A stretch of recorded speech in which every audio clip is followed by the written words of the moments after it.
जब कस्टमर मन बना रहा हो तो उसे लालच दें। सेल्स में टाइमिंग का बड़ा महत्व है। वह कुछ एक क्षण जब कस्टमर कन्फ्यूजन में होता है, डिसीजन लेने के लिए आगे पीछे कर रहा होता है, उसी क्षण में सफल सेल्समैन उसके सामने लालच रखते हैं। कोई स्पेशल बेनिफिट या विशेष सेवा के रूप में लालच देकर उसके फैसले को अपने हक में मोड़ लेते हैं। अगर आप भी अच्छे बिजनेसमैन की सभी टेक्निक्स को सीखना चाहते हैं कि वो अच्छे सेल्स के लिए किन किन टेक्निक्स का यूज करते हैं, तो वीडियो में लास्ट तक बने रहें। हेलो दोस्तों, बुक समरी अरविंद में आपका फिर से स्वागत है। आज हम बात करेंगे वर्ल्ड की बेस्ट सेलिंग बुक्स बेचना कितना आसान है, जिसको लिखा है लेस जिवलिन ने। दोस्तों, आप चाहे जो भी बेचना चाहते हैं, इस बुक में दी गई टेक्निक्स और मेथड्स को फॉलो करके आप कुछ भी बेच सकते हैं। सबसे पहले बात करते हैं खुद को बेचने के बारे में, क्योंकि ऑथर कहते हैं पहले हम खुद को बेचते हैं तब जाकर हमारा प्रोडक्ट बिकता है।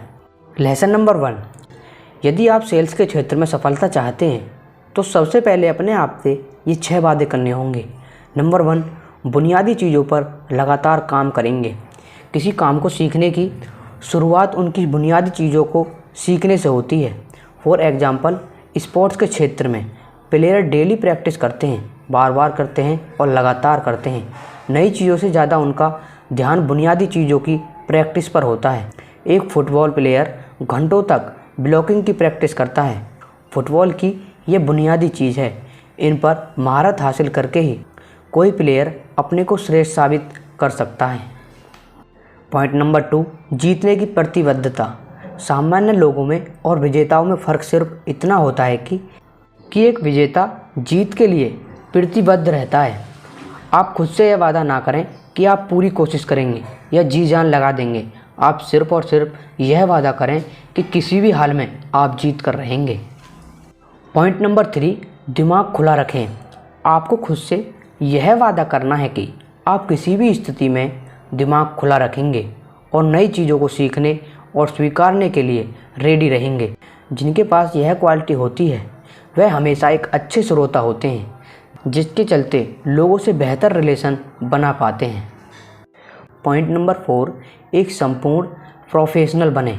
आपके कामकाज, आपकी वेशभूषा और आपके व्यक्तित्व से एक संपूर्ण प्रोफेशनल की झलक मिलनी चाहिए। एक कच्चे प्रोफेशनल और एक पक्के प्रोफेशनल में बहुत फ़र्क होता है। एक पक्का प्रोफेशनल आत्मविश्वास से लबालब रहता है और वह बहुत गुणी होता है। नंबर 5, व्यवस्थित रहें। सक्सेसफुल और अनसक्सेसफुल लोगों में एक बड़ा फ़र्क यह होता है कि जहां एक सक्सेसफुल व्यक्ति हर काम को व्यवस्थित ढंग से करता है, वहीं एक अनसक्सेसफुल व्यक्ति का जीवन अस्त व्यस्त रहता है। हमारे पास असीमित समय नहीं होता। हम प्रोफेशनल को समय सीमा के भीतर ही कोई काम ख़त्म करना होता है। इसलिए जिन्हें सफलता की आदत डालनी है वह सबसे पहले व्यवस्थित होने की आदत डालते हैं। पॉइंट नंबर 6, पैनी नज़र रखें। हम जो देखते हैं उसी पर विचार करते हैं और उसी विचार के आधार पर अपने कदम बढ़ाते हैं। सफलता उन्हीं को मिलती है जो पैनी नज़र रखते हैं, अवसर को पहचान लेते हैं और उसे बेकार नहीं जाने देते, उसका पूरा फ़ायदा उठाने से नहीं चूकते। लेसन नंबर 2, खुद को बेचना सीखें। एक सेल्समैन को हमेशा एक बात ध्यान में रखनी चाहिए, लोगों की रुचि खुद में है, ना कि आप में। दुनिया का हर इंसान खुद को सबसे महत्वपूर्ण समझता है और उन लोगों के साथ ज़्यादा घुल मिल जाता है जो उसे महत्वपूर्ण महसूस करवाते हैं। यह बात हर सेल्समैन को ध्यान में रखनी चाहिए। इसी बात में सफलता का राज छिपा है। कुछ पॉइंट हैं जिनको आपको ध्यान में रखना है। पॉइंट नंबर 1, लोगों को समझने की कोशिश करें। पॉइंट नंबर 2, याद रखें कि लोगों की रुचि खुद में ज़्यादा होती है। पॉइंट नंबर 3, मैं, मेरा, मुझसे जैसा शब्द का ज़्यादा यूज न करें। पॉइंट नंबर 4, आप, आपका, आपसे जैसे शब्दों का यूज ज़्यादा करें। नंबर 5, लोगों से ऐसे विषय पर बात करें जिसमें उनका इंटरेस्ट है। पॉइंट नंबर 6, कोशिश करें कि लोग अपने बारे में बताएं, उनके लाइफ से रिलेटेड क्वेश्चन पूछें। दोस्तों, लेसन नंबर 3 शुरू करने से पहले अगर आपने हमारा चैनल अभी तक सब्सक्राइब नहीं किया है तो चैनल को सब्सक्राइब और बेल आइकन को प्रेस कर लें। लेसन नंबर 3, दूसरों को महत्वपूर्ण महसूस कराएं। एक सेल्समैन के लिए सबसे बढ़कर उसका कस्टमर ही होता है। एक सफल सेल्समैन यह जानता है कि दूसरों को महत्वपूर्ण महसूस कराने पर वह पॉजिटिव फीडबैक देते हैं। वह आपके बारे में और आपके प्रोडक्ट के बारे में पॉजिटिव राय बना लेते हैं। ऐसा सिर्फ इसलिए होता है क्योंकि संसार का हर व्यक्ति खुद को महत्वपूर्ण समझता है। कस्टमर को महत्वपूर्ण समझाने के लिए इन 4 स्टेप्स को फॉलो करें। पॉइंट नंबर 1, लोगों को उनके नाम से संबोधित करें। पॉइंट नंबर 2, लोगों को ध्यानपूर्वक सुनें। पॉइंट नंबर 3, जवाब देने से पहले थोड़ा रुकें। पॉइंट नंबर 4, बातचीत के दौरान हमेशा सामने वाले व्यक्ति की बात करें। लेसन नंबर 4, सहमत होने की कला सीखें। सहमत होने की कला जिसने सीख ली वह न सिर्फ बेहतर रिलेशन बना पाता है बल्कि बेहतर ढंग से बिक्री करना भी सीख लेता है। इस कला को सीखने के लिए 4 मेथड्स को फॉलो करें। मेथड्स नंबर 1, कस्टमर के साथ सहमत रहें। मेथड नंबर 2, यह खुलकर कहें कि आप उनसे सहमत हैं। पॉइंट नंबर 3, असहमति खुलकर न दिखाएं। पॉइंट नंबर 4, अपनी गलती तुरंत स्वीकार कर लें। लेसन नंबर 5, बेस्ट बिहेवियर के द्वारा खुद को बेचें। जीवन के हर क्षेत्र में व्यक्ति का बिहेवियर बहुत मायने रखता है, लेकिन अक्सर सेल्समैन इस पहलू पर ध्यान नहीं देते और इसका नतीजा उन्हें भुगतना पड़ता है। यह सोचना जरूरी है कि कस्टमर की नज़र में आपकी कैसी छवि है। अपनी नज़र में तो हमारी छवि हमेशा अच्छी रहती है, मगर दूसरों की नज़र में कैसी है इस पर विचार करना बेहद ज़रूरी होता है। एक अच्छे बिहेवियर के लिए आप इन पॉइंट को फॉलो कर सकते हैं। पॉइंट नंबर 1, सीमित और गतिमापूर्ण रहें। सीमित बिहेवियर हमेशा प्रशंसा के काबिल होता है और इससे व्यक्ति की गरिमा बनी रहती है और जो कहते हैं और जो करते हैं उसमें आपका सेल्फ रेस्पेक्ट झलकना चाहिए। सेल्स के क्षेत्र में कहा जाता है कि जब हर साल में खुद को बेचना ही है तो क्यों ना खुद को एक कीमती इंसान की तरह प्रस्तुत करें। इसका सीधा मतलब यह नहीं है कि आप में घमंड आ जाए, बल्कि इसका सीधा मतलब यह है कि आप में सेल्फ कॉन्फिडेंस और सेल्फ रेस्पेक्ट भरा रहे। पॉइंट नंबर 2, खुश रहें। दुखी व्यक्ति से कोई मिलना नहीं चाहता, वहीं खुशी व्यक्ति से हर कोई हाथ मिलाने को तैयार दिखता है।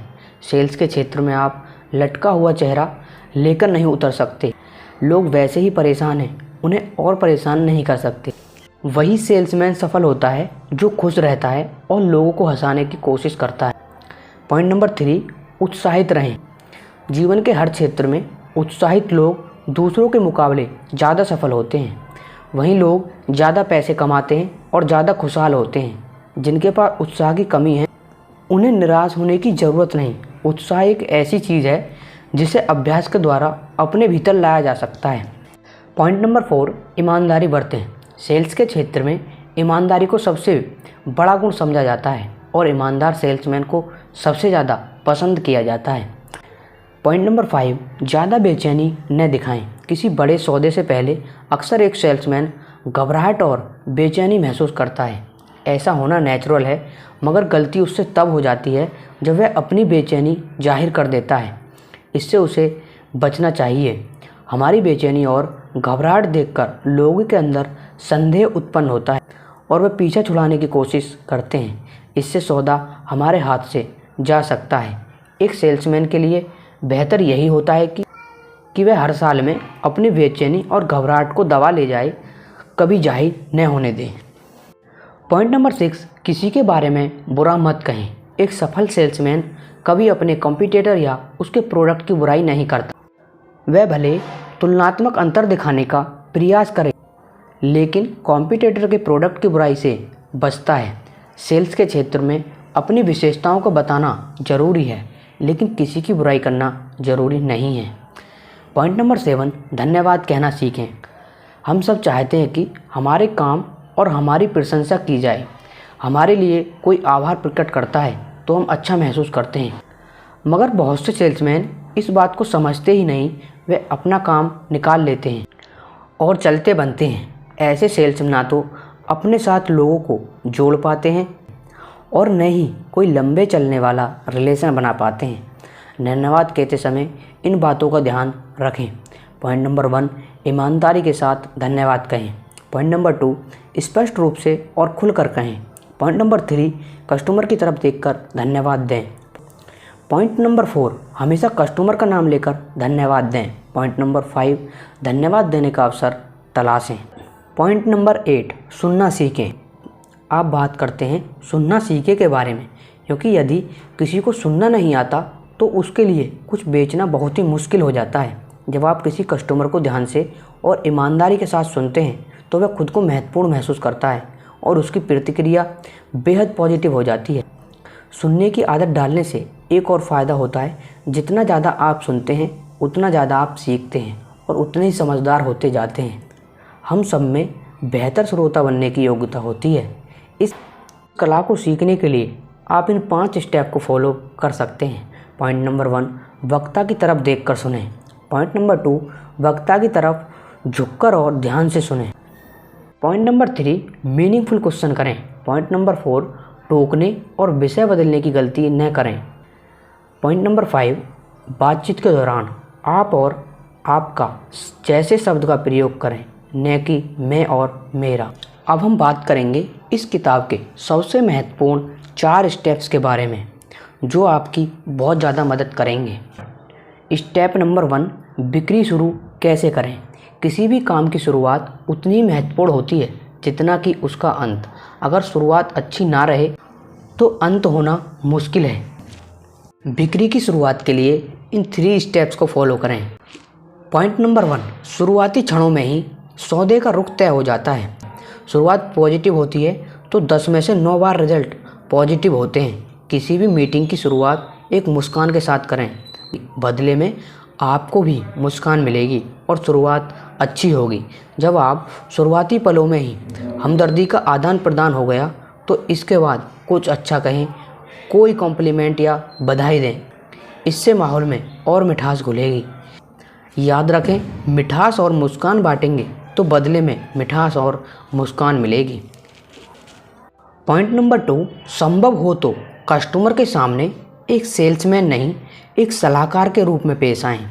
जब आप कस्टमर को सबसे महत्वपूर्ण मानते हैं तो आप उसका भला बुरा सोचने लगते हैं और खुद को एक प्रकार के सलाहकार के रूप में देखते हैं।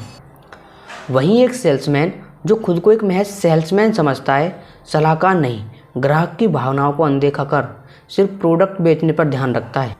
इस बात को एक एग्जाम्पल से समझते हैं। पॉइंट नंबर 1, हम शेयर बेचते हैं। इसकी जगह यह कहें, हम मनी इन्वेस्टमेंट सलाहकार हैं, हम मनी इन्वेस्टमेंट विशेषज्ञ हैं। पॉइंट नंबर 2, मैं इंश्योरेंस पॉलिसी बेचता हूँ।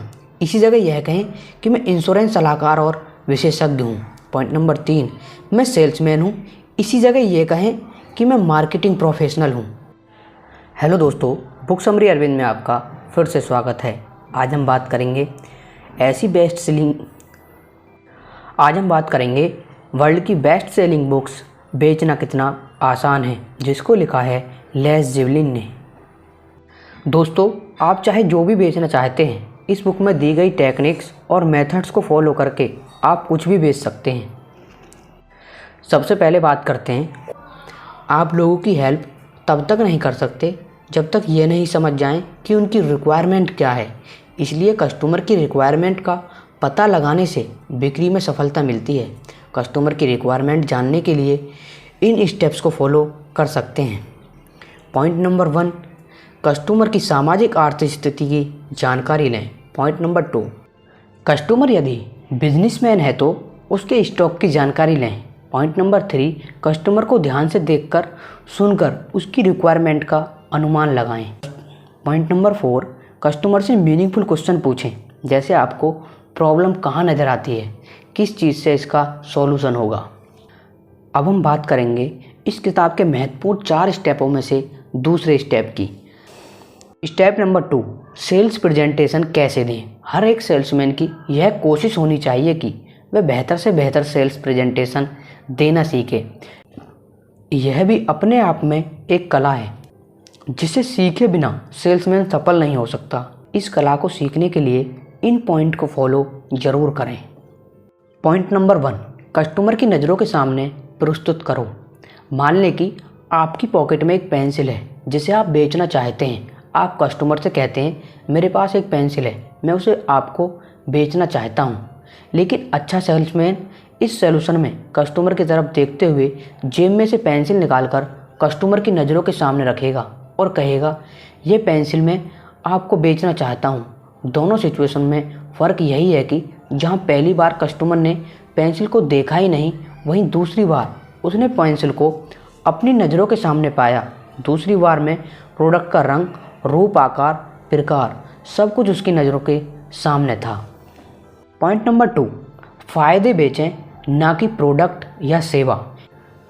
इस दुनिया का हर बिजनेस कोई ना कोई फ़ायदे के लिए होता है, लेकिन ज़्यादातर सेल्समैन इस बात को नहीं समझते। वह अपने प्रोडक्ट या सेवा की बिक्री पर ध्यान देते हैं, न कि कस्टमर के फ़ायदे पर।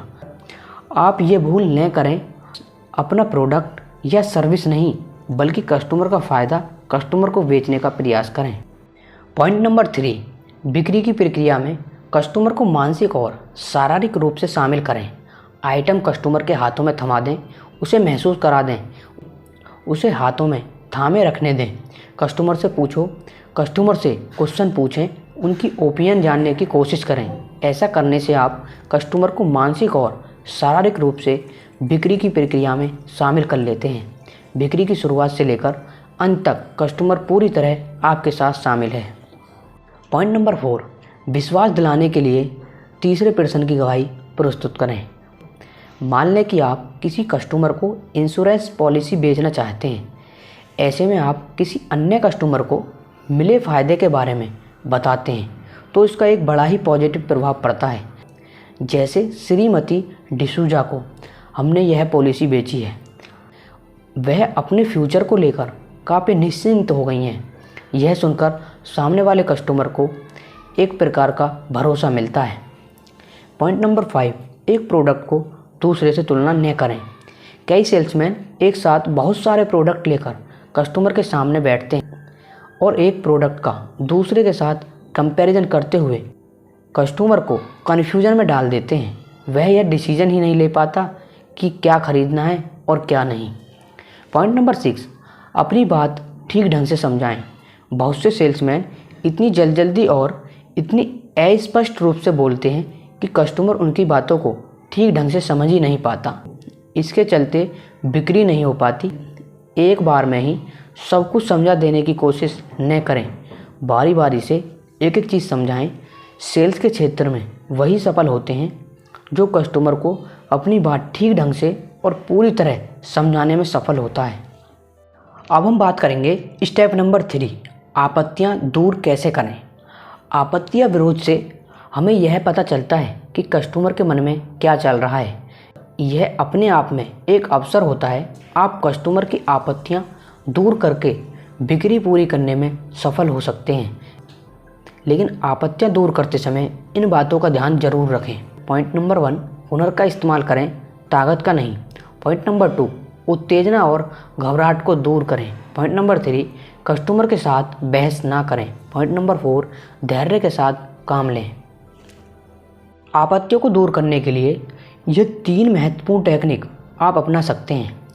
पॉइंट नंबर 1, हाँ लेकिन।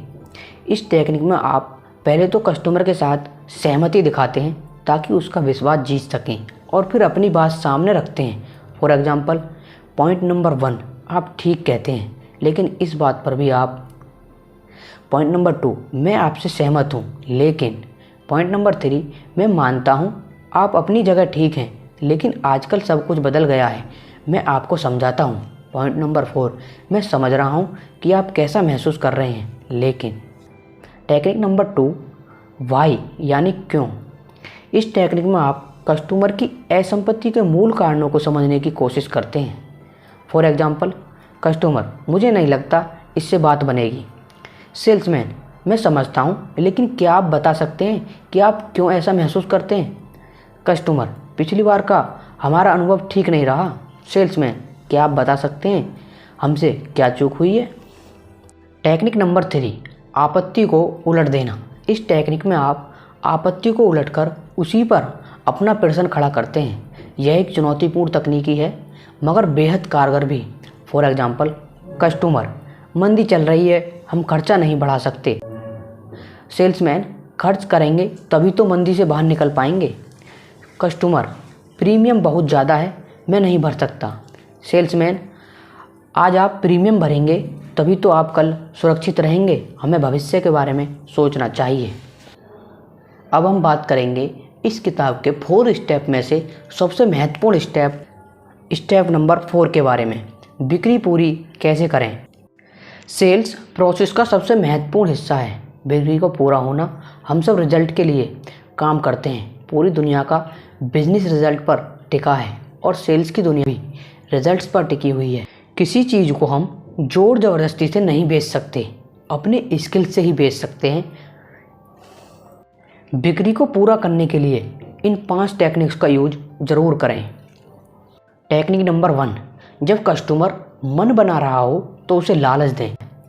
सेल्स में टाइमिंग का बड़ा महत्व है। वह कुछ एक क्षण जब कस्टमर कन्फ्यूजन में होता है, डिसीजन लेने के लिए आगे पीछे कर रहा होता है, उन्हीं क्षणों में सफल सेल्समैन उसके सामने लालच रखते हैं।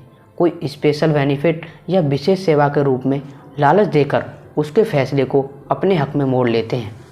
टेक्निक नंबर 2, कस्टमर के सामने हमेशा एक से ज़्यादा विकल्प रखें।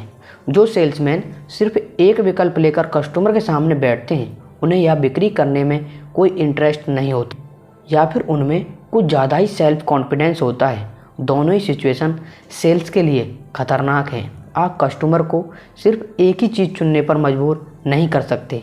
याद रखें, कस्टमर सर्वोपरि होता है। वह आपसे बढ़कर होता है, आपके प्रोडक्ट से बढ़कर होता है। कस्टमर है तभी आप हैं और आपका प्रोडक्ट है। टेक्निक नंबर 3, ऐसा क्वेश्चन पूछें जिनका आंसर सिर्फ हाँ होते हैं। क्या आप अपनी फैमिली को खुश देखना चाहते हैं? क्या आप कम दाम में बेहतर चीज़ चाहते हैं? क्या आप अपने बुढ़ापे को सुरक्षित करना चाहते हैं? क्या आप बेहतर स्वास्थ्य चाहते हैं? इन क्वेश्चन के आंसर हाँ के सिवा कुछ और नहीं हो सकते। इन क्वेश्चन से कस्टमर की मानसिक स्थिति सकारात्मक हो जाती है। एक बार कस्टमर सकारात्मक मन स्थिति में आ गया तो वह आपके प्रश्न में आ जाता है। इससे बिक्री पूरी करने में आसानी होती है। पॉइंट नंबर 2, मानकर चलें कि कस्टमर राज़ी है। जब आप यह मानकर चलते हैं कि कस्टमर प्रोडक्ट खरीदने को राज़ी है, तो आप उससे यह नहीं पूछते कि वह प्रोडक्ट खरीदना चाहता है या नहीं, बल्कि इसके बाद की सिचुएशन के बारे में क्वेश्चन करते हैं। जैसे, कॉन्ट्रैक्ट किसके नाम से रहेगा? आप चेक से पेमेंट करेंगे या कैश से? इस तरह के क्वेश्चन से ऐसा लगता है सौदा पक्का हो चुका है। कस्टमर की मन स्थिति भी कुछ ऐसी ही बनने लगती है। वह मानसिक रूप से प्रोडक्ट खरीदने के लिए तैयार होने लगता है। टेक्निक नंबर 5, बिक्री होने के संकेत पर नज़र रखें। कोई भी बिक्री पूरी होगी या नहीं, हमें इस बात पर पहले ही संकेत मिल जाता है। पॉजिटिव संकेत मिलने पर एक माहिर सेल्समैन बिक्री को पूरी कर देता है। वह टाइम वेस्ट नहीं करता, अवसर पर झपट्टा मारकर हथिया लेता है। नेगेटिव संदेश मिलने पर तुरंत सिचुएशन को ठीक करने की कोशिश करें। हमेशा कस्टमर से मिलने वाले संकेत पर पैनी नज़र रखें। दोस्तों, हम आशा करते हैं कि हमारे द्वारा बताई गई बेचना कितना आसान है बाय ग्लेस ज़ेवलिन की बुक समरी आपको अच्छे से समझ आई होगी। अगर आपको हमारी वीडियो से सीखने के लिए मिला है तो हमारे चैनल को सब्सक्राइब और बेल आइकन को प्रेस कर दें, क्योंकि हम इस चैनल पर लगातार ऐसी ही नॉलेजेबल बुक समरी लाते रहते हैं। Thanks for watching.